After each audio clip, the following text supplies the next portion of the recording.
Satisfied that the applicant has fully explored all options to extend. Whoa, I don't know what's happening. Oh, how do I do that?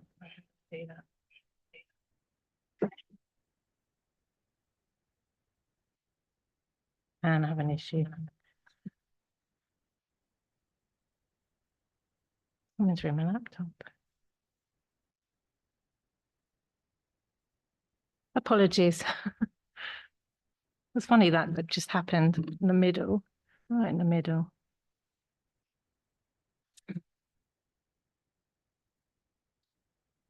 Let's see. Let's hope it doesn't happen again.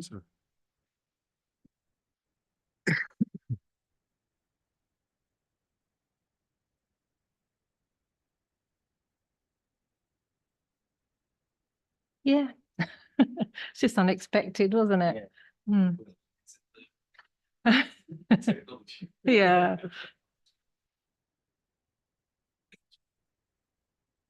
Better to happen halfway through.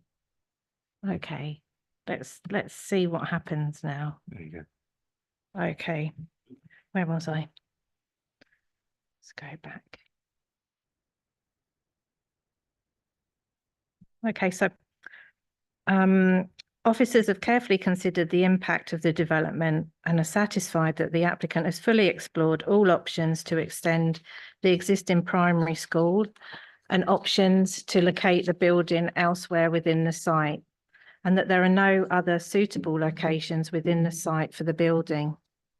Having considered the planning balance, officers conclude that the proposed location is acceptable in terms of the safeguarding needs of the school of the children attending the school, and it would limit the harm to other important trees within the site. Also, 6 additional trees will be planted to help mitigate the loss of 2 trees and works to other trees over time. Officers are satisfied that there are significant public benefits that outweigh the identified harm. The applicant has sufficiently demonstrated there is a need for the preschool building, and that very special circumstances do exist to justify the development within the Greenbelt. Whilst there was a request for additional information prior to determination regarding the impacts on protected trees, officers are satisfied that these matters can be dealt with by conditions. So let's go through the slides and hope that works. Okay, so this slide shows a map with the site location and indicated by the star in relation to the city of Cambridge. Here's a plan of the site showing the conservation area, the site in red, and the listed buildings. Oh, there we go. This is zipped onto one. Okay, here's an aerial photograph of the site with the of the whole school site with the indicative site outline in red. Here is the site location plan showing the site outlined in red and land within the same ownership outlined in blue. This slide shows the proposed footprint of the new building in relation to the existing school buildings, the proposed elevations, and we have a proposed floor plan here. This plan shows the extent of the Greenbelt, and the part of the building that encroaches into the Greenbelt is hashed in green. Here we have a plan showing in red the 2 trees that are due to be removed, and the existing building to the north of the site. And yeah, my cursor's not working either.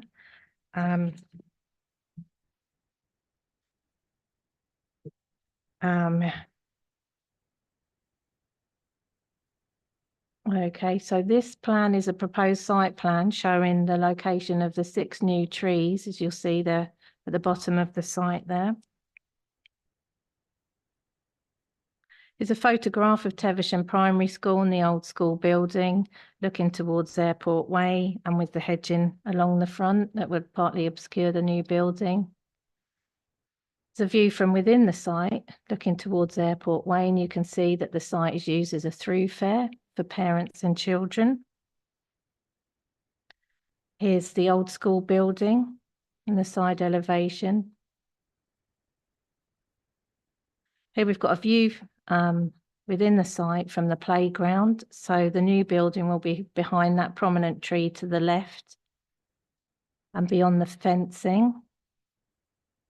And here's a view of the site from Airport Way, and you can see the established hedging along the boundary. Okay, so to conclude, taking into account all the relevant material considerations and that there are no statutory objections to the proposal, on balance and given the significant public benefits of the scheme and the clear identified need for the building, it is recommended that the application is approved, subject to the conditions set out in section 12.1 of the officer report and as amended by the addendum report circulated to members. So I'm happy to answer any questions you may have, and over to you now, Chair.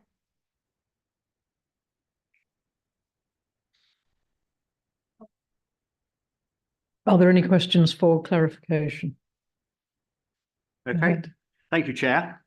I totally understand why officers weren't able to take this delegated decision for this application, as it's in the Cambridgeshire Green Belt and therefore will be contrary to the scheme of authorisation that sets out what delegated officers can do.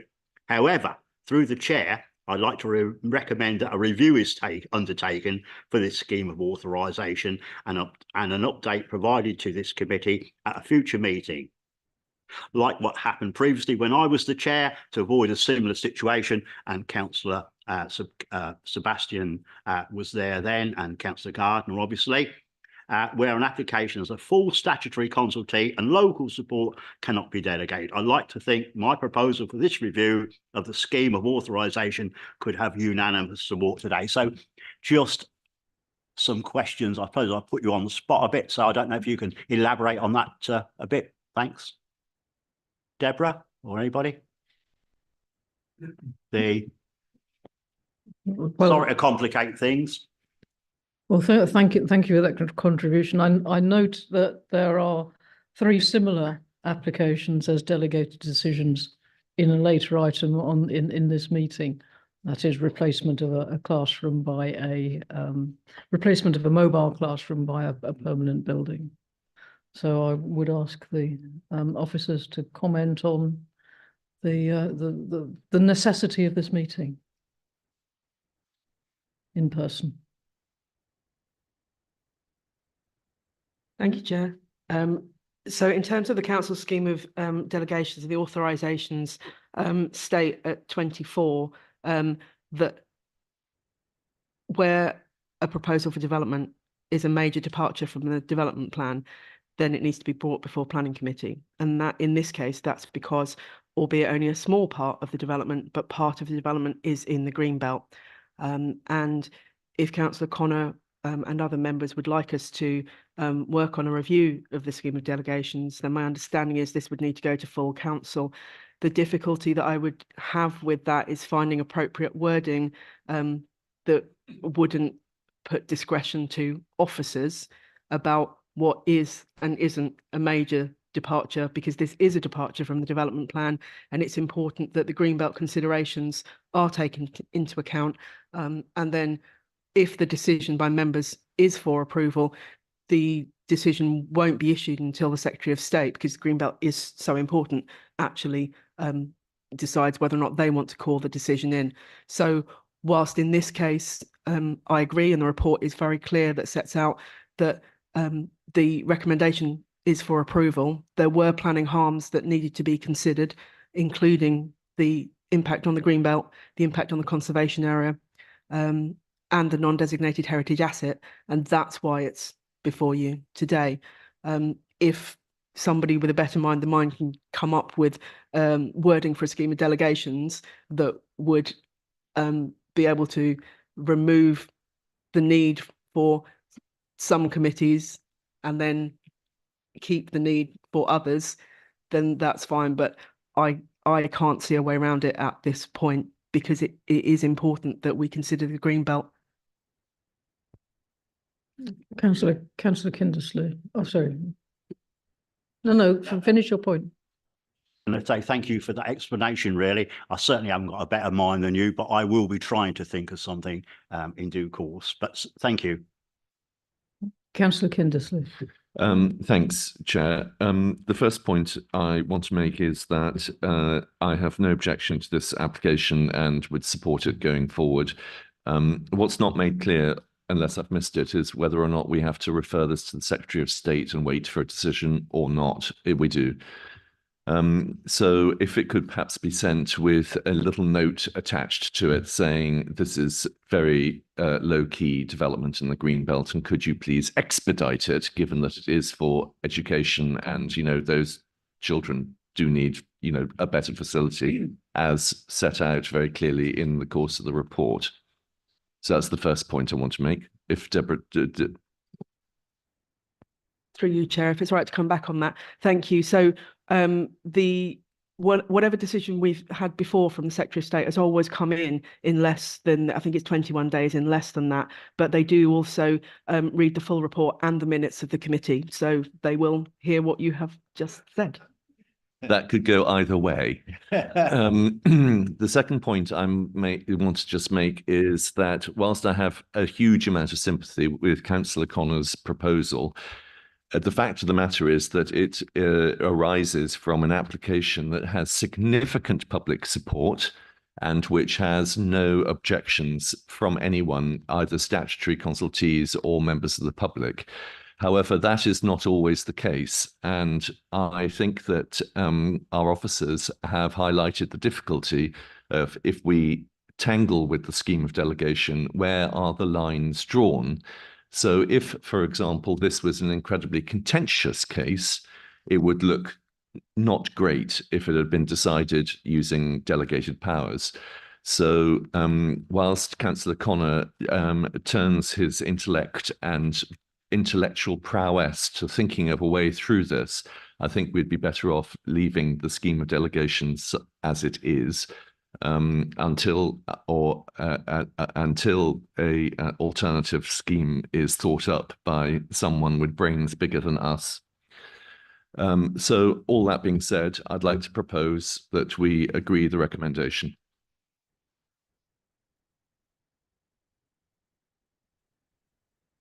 Hear from the we have one registered speaker for the applicant, and I think it would be hold your fire. We can leave it to you, Councillor Kindersley. We'll leave it to you to propose it. You've just gone a little bit too quick, but well done. Okay, so we have one registered speaker, agent for the applicant, Nicole Perriman, and she will be speaking in support of the application, and she's joined by the head teacher, Rebecca Simpkin-Smith, who's available to answer any questions the committee might have. Thank you, Chair, and good morning, members. My name is Nicole Perryman. I'm a planner at Ingleton Wood, and I'm here today representing the applicant for this item, who is actually Cambridge County Council under the Regulation 3 application provisions. So I'd like to begin by thanking council members and officers for the opportunity to speak this morning. The committee report and the presentation by your officer today are clearly very comprehensive, and so I won't repeat the matters covered. However, I did just want to provide some further context on the project and just highlight a number of key points. So as you've heard from your officer, these proposals seek planning permission for a new permanent building to house the existing preschool provision at Tevisham Primary School and replace an unsuitable temporary accommodation. The preschool has operated for too long within temporary mobiles, and this project has been a long time in the making to this point to improve the experience of the young children in the care of the preschool. I'm joined here today by Rebecca Simpkin-Smith, the head teacher of Tevisham Primary School, who has significant lived experience of the existing challenges and the critical need for this development. Tevisham Primary School is committed to supporting every child to achieve their best at each stage of their development, so that by the time they leave in Year 6, they are well prepared for the next stage of their educational journey. Rebecca advises that pupils have typically started reception class with low levels of communication and physical development skills, and she credits getting children into their early years education early as key to their later success throughout school. The current preschool at Tevisham Primary School is the only early years provision in the village, and demand for early years places is growing. Having a permanent, purpose-built, high-quality and sustainable building that conforms with the Department for Education standards will transform the experiences that the school are able to offer and enable them to meet the current demand for places up to their existing capacity. In order to do this, the preschool requires the permanent home that this planning permission would deliver. The main reason that this application is being heard by members today, as you've just heard, is that the proposed site falls partially within the Greenbelt. However, as you've seen from the slide your officer shared within the presentation, the site is at the very edge of the Greenbelt, and over 75% of the footprint of the proposed building is actually located outside of Greenbelt. Indeed, the existing temporary mobile, which would be removed by condition following completion of this development, also already falls partially within the Greenbelt. So notwithstanding this, your officer has outlined in their report that in meeting an existing and identified educational need, and through being located in an enclosed, screened area that limits any impacts on the openness of the Greenbelt, this development has demonstrated very special circumstances to justify that limited harm. This position is supported as well by South Cambridges's planning policy team. So in developing the details of this scheme, we have worked very closely with specialist consultants, the local planning authority and key stakeholders. And as such, significant work has been undertaken to inform the application and ensure that any potential impacts are mitigated. Despite being located within the conservation area and adjacent to a non-designated heritage asset, sympathetic alterations to the scheme have been made to ensure a suitably located, scaled and designed building to the satisfaction of relevant consultees, all of whom raised no objection. Significant efforts have also been made to minimise the loss of existing trees as far as possible, as well as specific construction measures to be put in place to safeguard existing trees. For the 2 low-quality trees that are to be lost, 6 new trees will be planted on the site, and added to this, new planting and landscaping across the entire site will also deliver biodiversity enhancements, leading to an overall net gain. The primary school site itself, as you've seen from the slides today, is hugely constrained, and the application documents demonstrate that a multitude of alternative options were considered by the design team on this project. But the proposals in front of you today represents the only viable option that delivers the public benefits of the scheme whilst carefully balancing all of the potential impacts. In summary and on balance, we fully agree with the officer that the significant public benefits of this scheme outweigh the limited policy conflicts that have been identified. There are no objections from statutory consultees and therefore no material planning reasons as to why this application should not be supported. We therefore respectfully request that members endorse the recommendation of their officer and approve this application subject to the conditions that have been outlined. Should you have any specific questions, I'd be happy to respond. Thank you. Thank you, Rebecca. Are there any questions to Rebecca or to Nicole?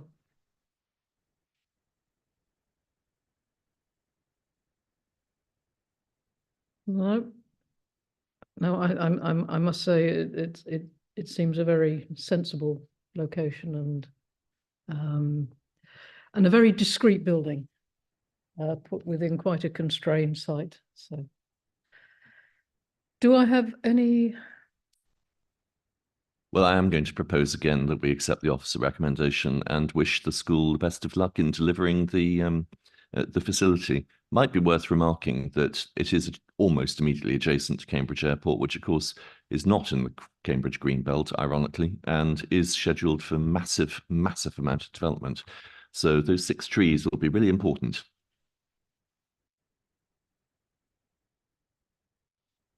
Thank you. Thank you very much for your presentation. Being aware of environmental impact, I just wanted to say that I'm encouraged by the fact that mitigating actions are being taken to compensate for impact on the green belt. And that's, as I say, always encouraging.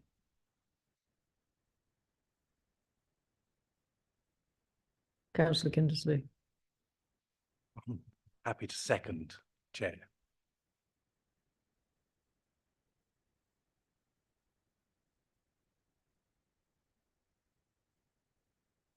And I have a seconder for the recommendation as set out in the report and the addendum, the amendment sheet.